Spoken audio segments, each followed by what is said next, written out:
MoShiach Rabbi Mendel Kessin part edited written speech based on the MoShiach. The difference between now and the Mashiach era is unfathomable. If you think you have an inkling, you are incredibly mistaken. I will tell you one chazal in the Midrash Rabbah, at the end of Kahels. It says, the Torah of Moshe Rabbeinu, which is everything we know, Bavli, Yerushalmi, Midrash, Mekilta, Teshuvas, everything, is Hevel, Luft, air, compared to the Torah of the MoShiach. Air.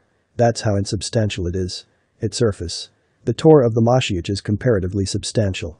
That's what the earth will be filled with the knowledge of God means. Participant, thank you. The second question is, you mentioned the possibility of the MoShiach coming in this year of Shemitah.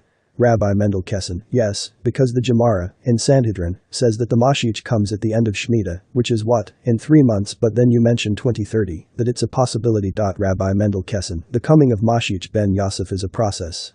He's a real person, but he doesn't just, suddenly, appear.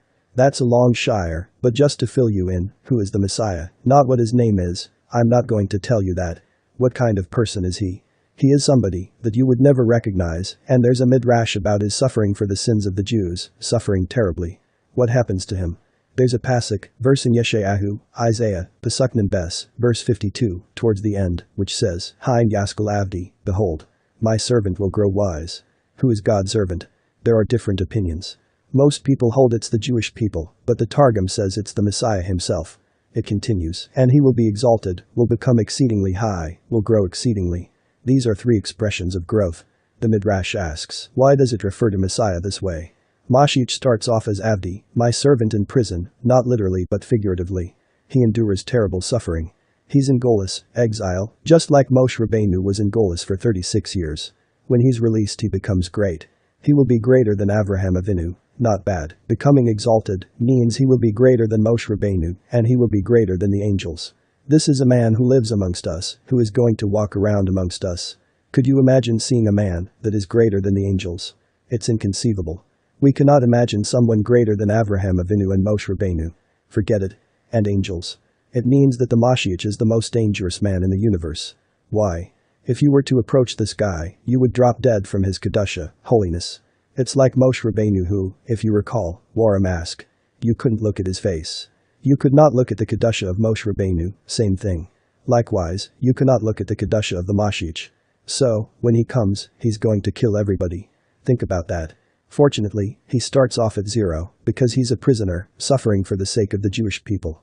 Therefore, he's going to appear as a regular guy, but his potential is inapprehensible.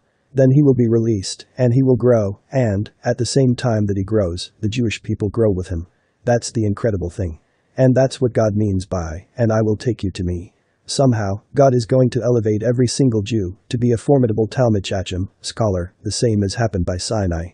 This is in order to survive the MoShiach, or else he kills you. Every Jew will grow to a tremendous extent. How that will happen is unknown, but the MoShiach will grow, and we will grow with him, so we can survive. God has to change the Jewish people. God is not going to bring the MoShiach to the Jewish people who are at the 49th level of Tumah, even though he did that by Moshe Rabbeinu. God had to, because their fall into the 50th was imminent. The MoShiach is greater than Avraham Avinu, than Moshe Rabbeinu, and greater than the angel, Gabriel. And MoShiach is a human being. This is what the redemption is. We are looking at a time when we cannot imagine the greatness of every Jew. You won't even be able to recognize yourself. You won't. You don't realize what you will become. That's the final redemption.